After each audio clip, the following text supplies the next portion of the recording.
Buenas tardes, queridos estudiantes. Vamos a presenciar hoy la clase de cuidado de enfermería del niño con meningitis. Quiero partir de la palabra meningitis, cuyo sufijo en todos los casos significa inflamación cuando termina en itis. En el caso de las meningitis, estas se agrupan en dos grandes familias, las meningitis sépticas y las meningitis asépticas. Las meningitis asépticas son todas aquellas, como la palabra lo dice, diferentes a las bacterianas. En este grupo se encuentran también las producidas por virus, por hongos, por trauma, por medicamentos,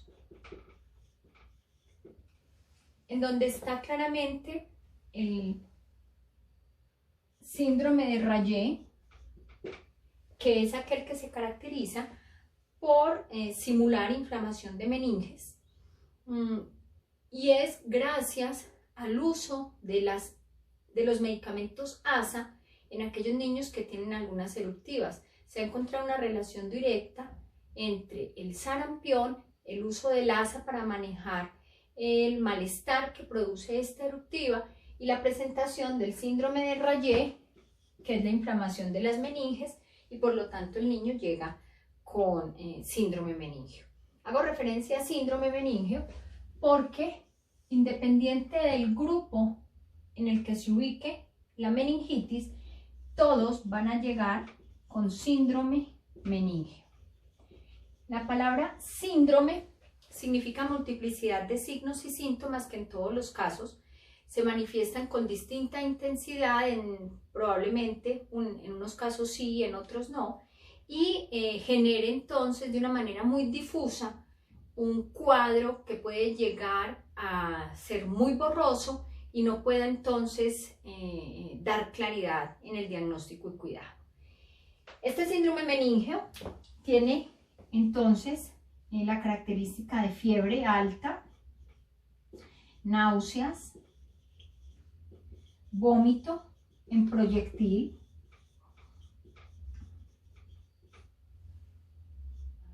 cefalea, irritabilidad, fotofobia en algunos casos, alteraciones de la conciencia,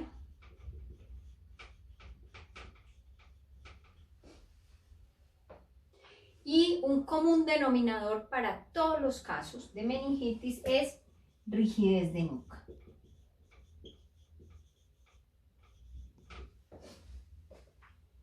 Dentro de las meningitis sépticas se encuentran entonces las bacterianas, y epidemiológicamente en Colombia tenemos 4 agentes que son los responsables de los casos de meningitis en los grupos de edad que conforman la primera infancia. Estos agentes son epidemiológicamente la Neisseria meningitidis, el neumococo,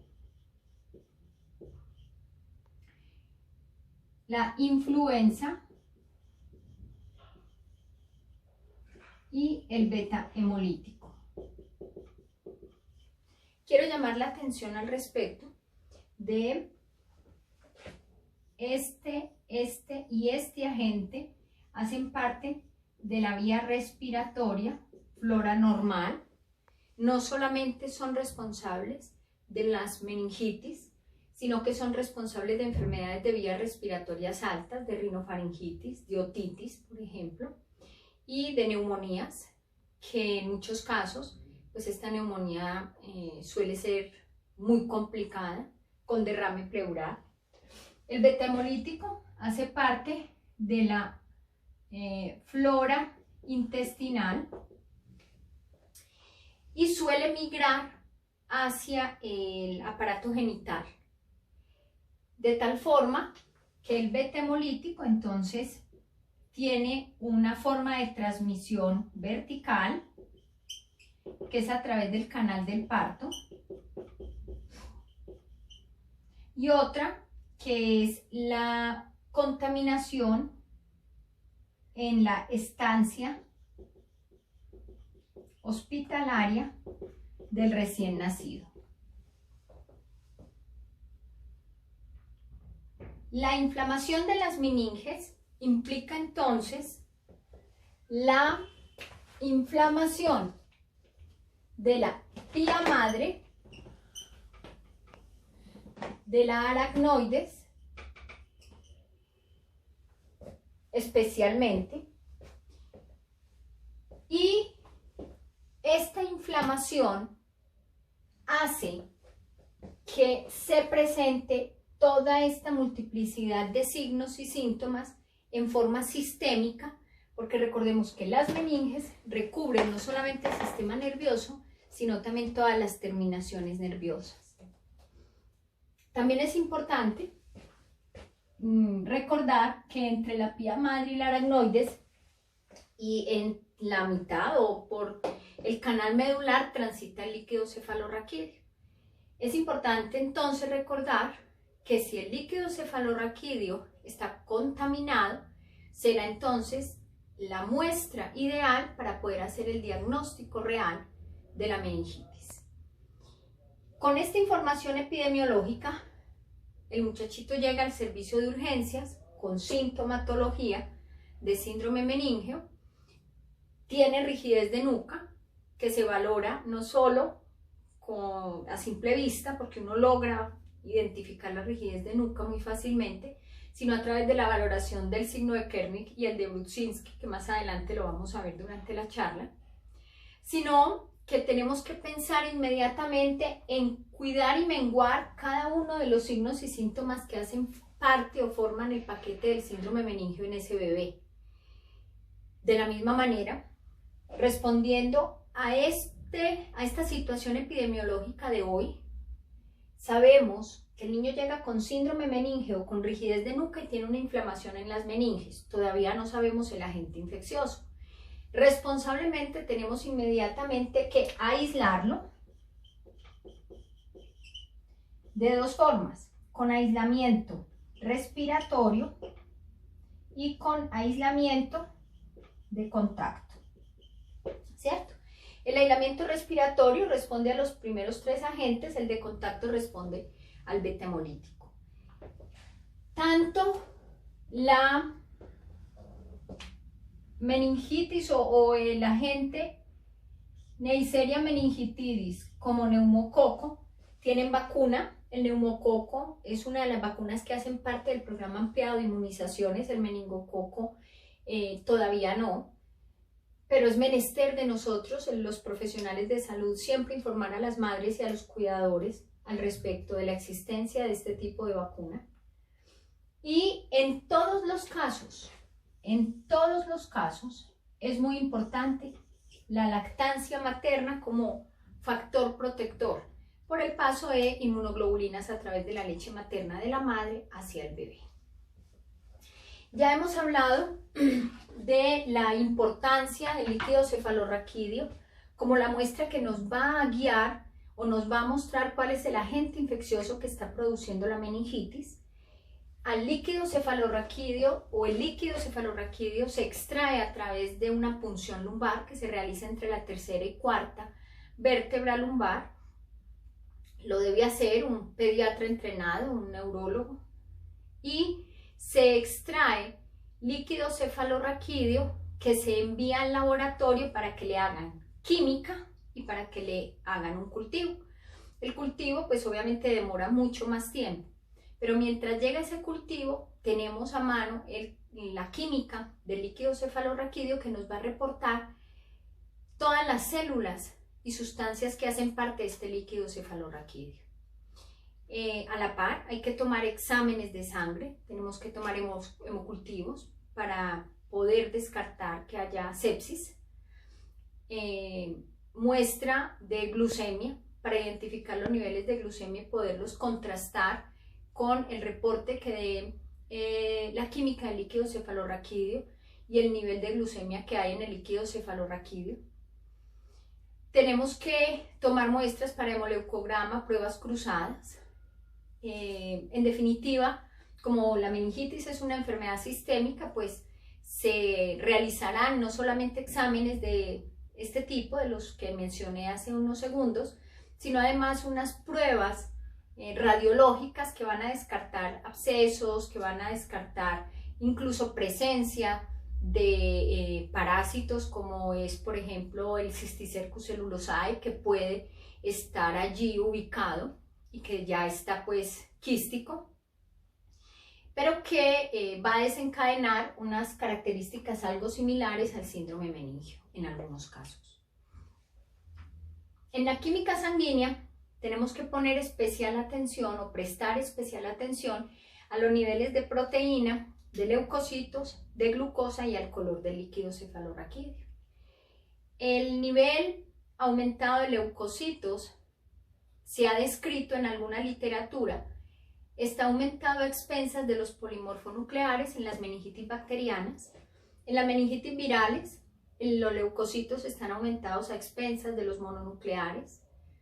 Tanto en las meningitis sépticas como en las asépticas hay aumento de proteínas. Hay disminución de la glucosa cerebral. Y el líquido cefalorraquídeo no es del color descrito, transparente, color agua de roca, sino que es de otro color diferente. Por lo tanto, con la química en la mano, más una valoración adecuada con una anamnesis adecuada, podemos ya empezar a brindar cuidados de enfermería al niño que recién llega al servicio de urgencias y del que estamos presumiendo tiene meningitis, pero aún no sabemos el agente infeccioso que le está provocando esta inflamación de las meninges. Las infecciones del sistema nervioso central, como ya lo dije en un principio, pueden producirse por cualquier agente infeccioso, incluso parásitos. Hay parásitos que son capaces de migrar, de atravesar no solamente el espacio gástrico, sino la vía respiratoria, produciendo, por ejemplo, el síndrome de Loeffler. Pueden llegar o alcanzar incluso el cerebro. Independiente de la etiología, todos los niños que tienen inflamación de meninges tienen signos y síntomas semejantes. Eso es lo que llamamos síndrome meningio. Entonces, esta va a ser una variedad, probablemente se me escapan algunos signos y síntomas, pero a los que tenemos que prestar especial atención porque es aquí donde debemos enfocar nuestros cuidados de enfermería. A la cefalea, analgesia, administración de analgésicos según orden médica, vómitos, vigilar las características del vómito, vigilar hidratación, ingesta, eliminación. Para la anorexia, entonces brindar alimentos fraccionados en forma frecuente.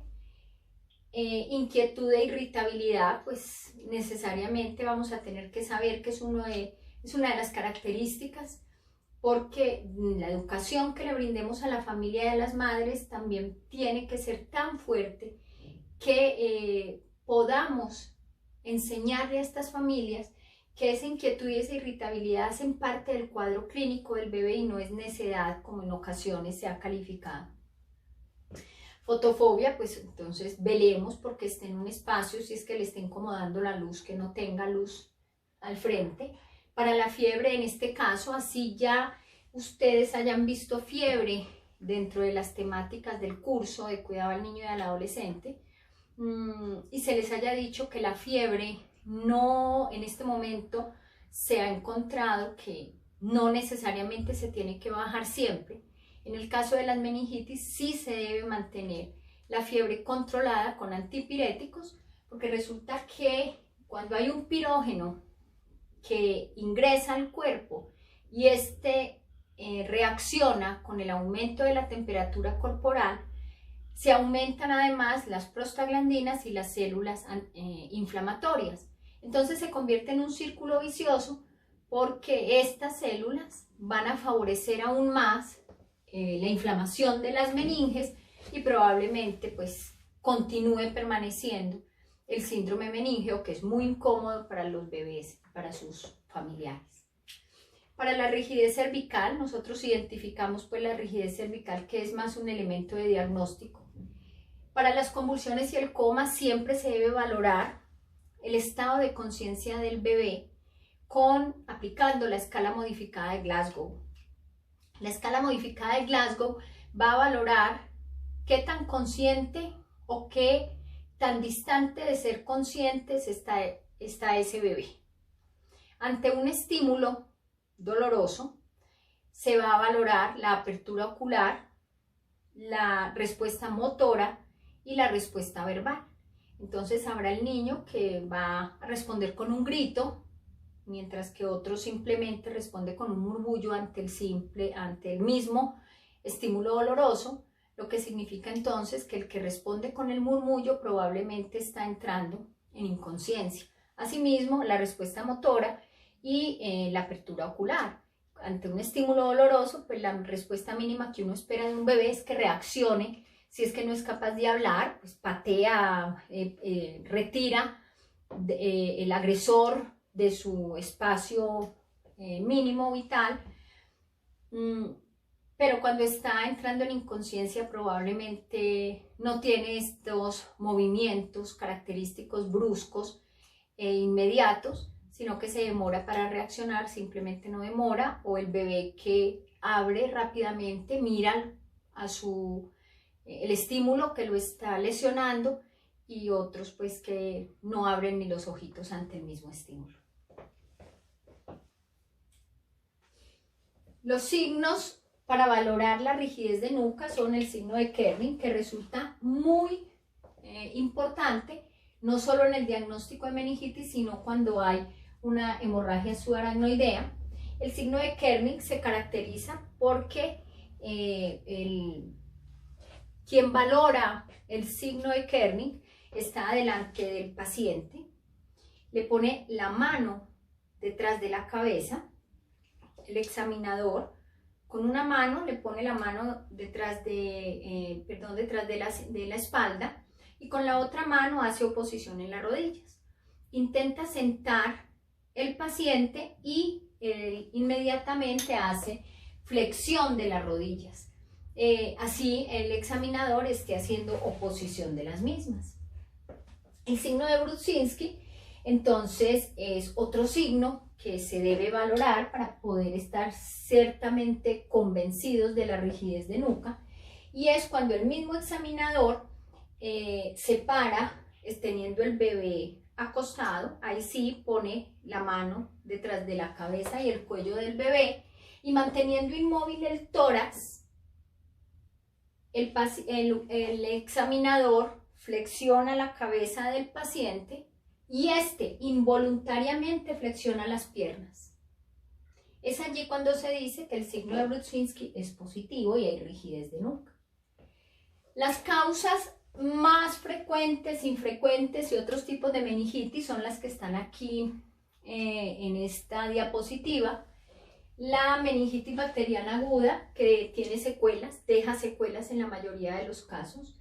La meningitis viral, que en todos los casos cuando hay meningitis está el síndrome meningeo, que solamente se puede identificar que es meningitis viral o bacteriana o tuberculosa o micótica cuando se tenga ya el resultado del cultivo en la mano. En los primeros días, por epidemiología, todos estarán en este tipo de aislamiento hasta que se le diferencie el tipo de meningitis que tiene el paciente, pero la meningitis bacteriana debe ser manejada intrahospitalariamente. El aislamiento debe permanecer por protocolos. En algunas instituciones dicen que el antibiótico el aislamiento debe estar hasta por 60 horas después de haber iniciado el tratamiento antibiótico. Y incluso cuando el paciente llega al servicio de urgencias todavía no se sabe a ciencia cierta qué le está produciendo la inflamación de meninges, y en algunos casos les inician tratamiento antibiótico, que cuando ya llega el resultado de los cultivos se dan cuenta que no es una meningitis bacteriana, que es una meningitis viral que se maneja probablemente o se puede manejar fácilmente en casa, y entonces ya se había administrado 1 o 2 días de antibiótico terapia, pero pues en estos casos es el riesgo y la valoración del riesgo lo que hace que los médicos decidan en administrar antibiótico terapia antes de recibir el resultado del cultivo. La intensidad de todos los signos y síntomas depende del germen específico, así como de la distribución anatómica que éste tenga. En todos los casos es una enfermedad que puede ser difusa. Puede haber inflamación no solo de las meninges, sino también del encéfalo, produciendo entonces una meningoencefalitis. La meningitis significa inflamación, ya lo dijimos, no solamente de la dura madre, sino de las aracnoides y de la pía madre. Incluso es especialmente estas dos las que están más inflamadas en los procesos de meningitis. La meningitis bacteriana entonces es una enfermedad infecciosa que afecta al encéfalo, las meninges, es causada por bacterias. Cualquiera sea su género, el proceso infeccioso lleva asociada inflamación de ventrículos, del conducto central de la médula espinal y contaminación del líquido cefalorraquídeo. Esta es una imagen que muestra que las pinzas mosquito están levantando las meninges, el cerebro. Ustedes ven la masa encefálica cubierta de pus. Hoy los estudios epidemiológicos nos dicen que la mayoría de los casos se presentan en los niños más pequeños y que es de 3 a 4 veces superior en pacientes menores de 1 año. De ellos, el 50% de este total inicial afecta a niños menores de 3 años. Es decir, mientras más pequeños sean los bebés, mayor va a ser el riesgo que van a tener de contraer las meningitis. Y obviamente, mientras más pequeño sea el bebé, pues mayor va a ser el temor de que se presenten secuelas, porque los bebés están inmunológicamente inmaduros y entonces las afecciones tienen mayor consecuencia que en un adulto en la mayoría de los casos.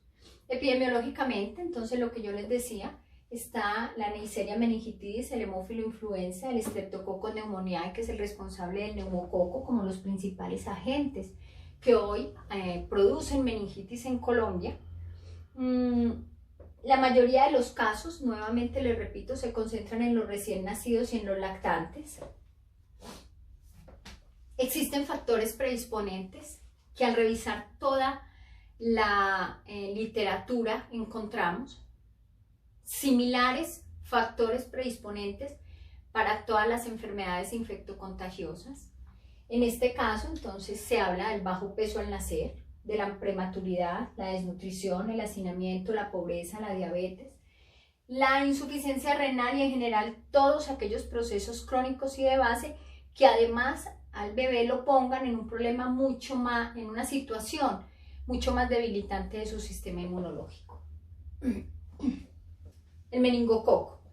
El meningococo entonces se adquiere por vía respiratoria. La colonización se da por vía de nasofaringe, luego pasa al sistema sanguíneo.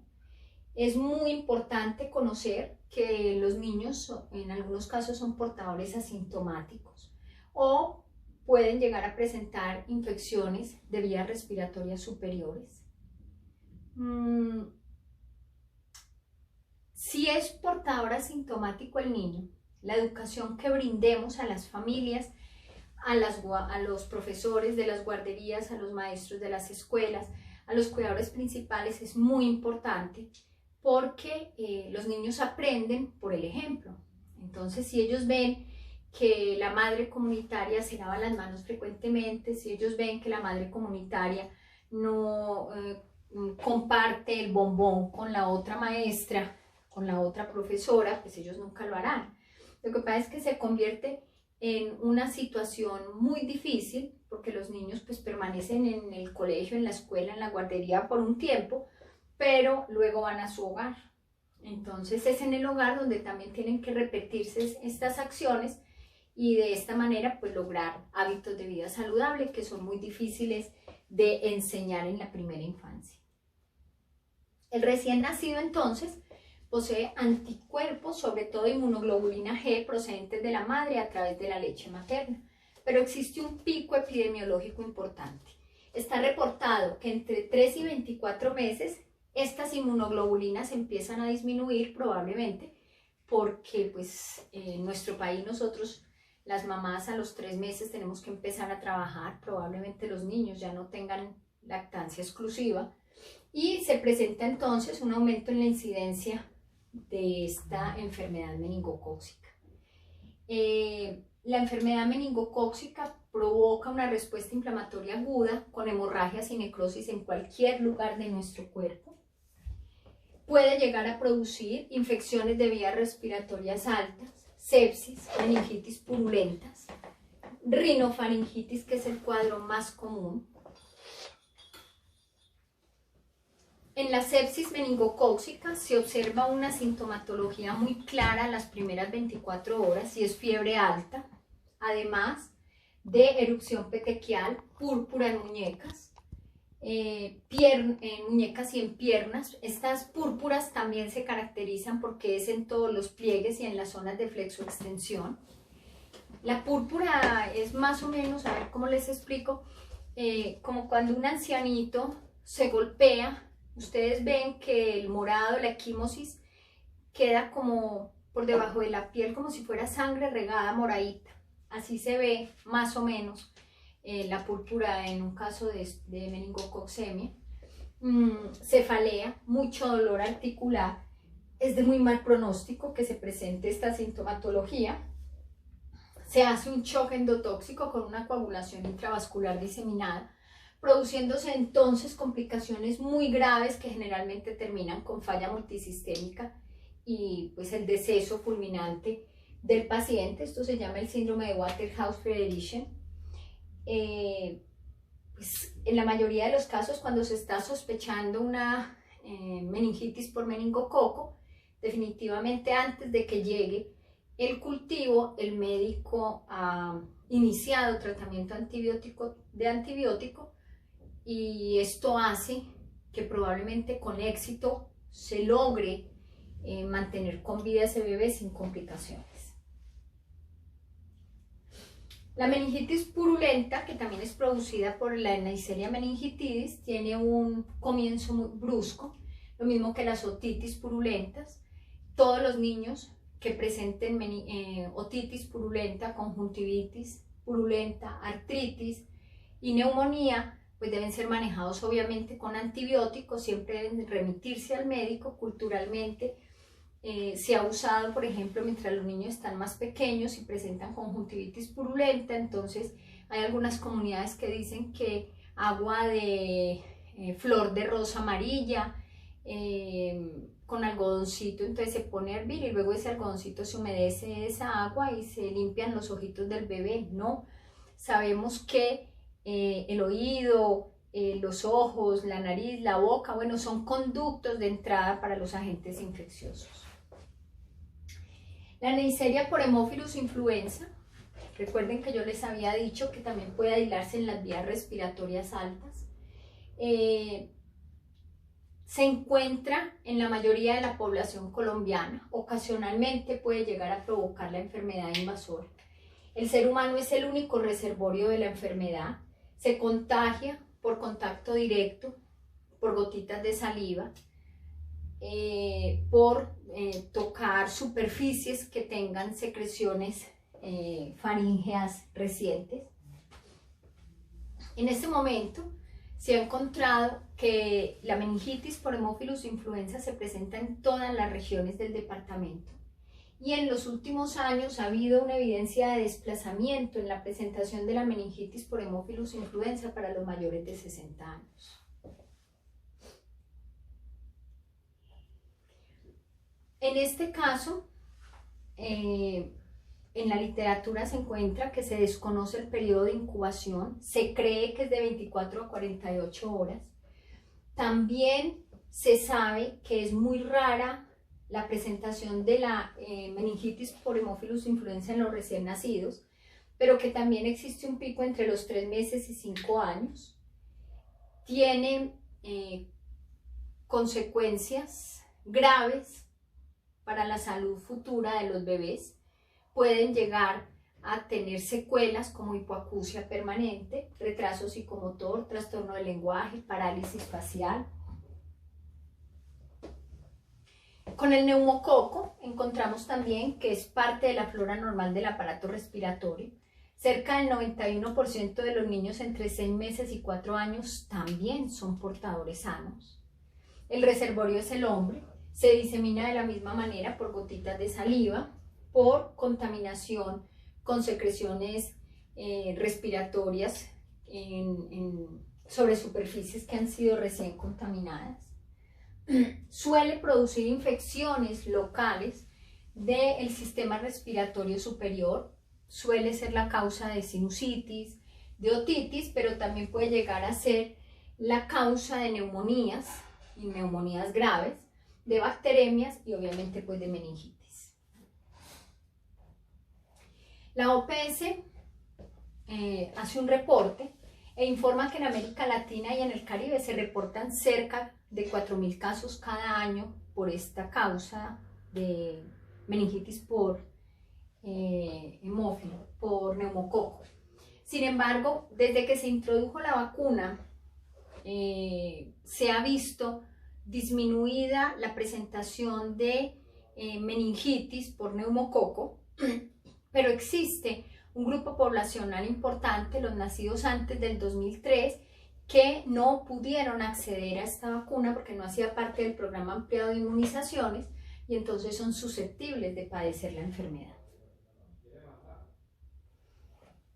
El Instituto Nacional de Salud en el 2010 reportó que la incidencia de meningitis por neumococo era de 0.19 por 100.000 personas, de 0.75 por 100.000 personas de menores de 5 años, con 87 casos.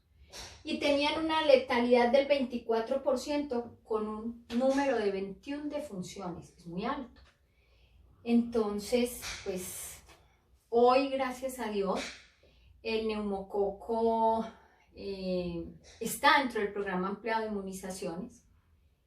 El meningococo todavía no está dentro del programa ampliado de inmunizaciones. Hay varias cepas de meningococo que circulan, pero es pues obligación del personal de salud informar a las madres o a los cuidadores principales que existe la vacuna para el meningococo y que así no la del gobierno, si ellos tienen posibilidades de acceder a ella, pues sería lo mejor. Con el estreptococo beta-hemolítico yo les había dicho ya que hace parte de la flora intestinal, coloniza el tracto genital de la mujer, hay infección vertical, como les había mencionado al comienzo de la conversación. Con la infección vertical, pues se infecta el bebé por la aspiración del líquido amniótico contaminado, por la rotura de las membranas o por la aspiración de secreciones durante el paso del canal del parto. Si se presenta meningitis entre el 10º día y hasta los 3 meses, se dice entonces que son causadas por una infección horizontal, es decir, por el relacionamiento del personal de salud con ese recién nacido mientras estuvo en su proceso de neonatal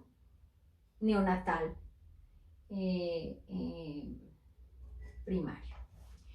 La sintomatología de la meningitis, entonces nuevamente repito, los signos y síntomas son inespecíficos, pueden llegar a ser sutiles. Se hace el diagnóstico con la punción lumbar, donde se extrae líquido cefalorraquídeo entre la tercera y cuarta vértebra lumbar, se inserta la aguja. Se tiene que prestar atención en los niveles de leucocitos, de proteína y de glucosa, ya habríamos detallado. Es muy importante entonces mirar en relación con los valores de referencia de cada laboratorio si hay un aumento de los leucocitos, si hay un aumento de las proteínas, si hay disminución de la glucorraquia, que es la glucosa del líquido cefalorraquídeo. Esta glucorraquia, también ya lo dijimos, se compara con el nivel de glucemia y Los valores normales oscilan entre 50 y 70 miligramos en 100 mililitros y generalmente equivale a la mitad de la glucemia. Es decir, si el paciente tiene 110 de glucemia, probablemente tendrá, en estado normal, sin tener meningitis, la mitad de 110, es decir, 55. Pero si tiene meningitis, esta se encuentra aún más disminuida y eso nos da a nosotros ya una indicación certera de que el niño probablemente está padeciendo una meningitis bacteriana. Nuevamente, se hacen exámenes complementarios, los hemocultivos, el hemograma, se hacen pruebas radiológicas, se descartan abscesos cerebrales, hipertensión intracraneal, trombosis, hemorragias, que pueden generar también inflamación de las meninges. Las meningitis asépticas, entonces, se resuelven normalmente entre 3 y 10 días, casi siempre de forma espontánea, pero casi todos se ganan la hospitalización mientras que se descarta qué tipo de meningitis es el que está produciendo la inflamación de las meninges. La infección se transmite persona a persona, por lo tanto el paciente, una vez llegue el resultado del cultivo y con certeza se sepa que no es una meningitis bacteriana, puede darse de alta, se va para la casa, pero debe tener todo el control epidemiológico de evitar los contactos con otras personas, porque entonces obviamente ese virus se va trasladando de persona a persona. Está en la posición adecuada para que la columna forme una curva y entonces se extraiga más fácilmente el líquido cefalorraquídeo. En un niño mayor probablemente él guarde esta posición. En un bebé más pequeño tendrá que hacerse en la parte de adelante del bebé el profesional de la salud, el enfermero o el auxiliar sosteniéndole la cabeza y las piernitas. Si es aún mayor, pues en el borde de la cama se le solicita que abrace las rodillas, también se logra la curvatura y de esa manera se puede extraer el líquido cefalorraquídeo aún más fácil. Cuidados de enfermería, siempre y en todos los casos involucrar a la familia, brindarles toda la educación pertinente y en relación con la sintomatología que puede presentar el bebé en el síndrome meningio. ¿Cuál es la posibilidad de recuperación? ¿Cuál es la posibilidad de presencia o no de secuelas a futuro? ¿Cómo es el manejo del aislamiento? ¿Por qué ser tan estrictos en ese aislamiento?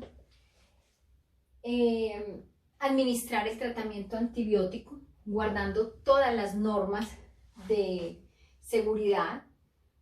Administrar líquidos, alimentos fraccionados. Cubrir las necesidades fisiológicas del bebé, la hidratación, la nutrición, la respiración, la regulación térmica, el juego, la recreación, buscarle bienestar emocional. Esta es la escala de Glasgow modificada que debemos usar para valorar si el bebé está padeciendo o está teniendo alteraciones en su estado de conciencia. Cambios de posición frecuentes. Los bebés tienen la piel muy delgada, por lo tanto requieren de cambios de posición más frecuentes que los adultos, de masajes con cremas hidratantes y humectantes. Tomar los signos vitales porque tenemos que buscar que el niño esté estable hemodinámicamente, tomar oximetría para también identificar que el niño no esté haciendo hipoxemia, lo cual agravaría obviamente todo su cuadro. Buscar que el bebé se sienta en su estancia hospitalaria lo más cómodo posible, de tal forma que requiera el acompañamiento de el personal de salud, no solamente para que lleguen a él a hacerle daño, como siempre nos ven los niños, que llegamos es a chuzarlos o a causarles dolor, sino que nos vean como aquellos compañeros que pueden enseñarles, pueden hacerles ver la vida de un color probablemente diferente al que ven cotidianamente, y pues convertirnos no en los malos del paseo, sino en el apoyo en muchos casos para estos niños y sus familias. Muchísimas gracias. Quedo atenta a preguntas. Lo pueden hacer a través del correo electrónico. Cuídense mucho, cuiden a sus familias y espero que nos podamos ver en el espacio físico donde hemos compartido tantas experiencias, no solo face to face, sino también de corazón a corazón. Muchas gracias.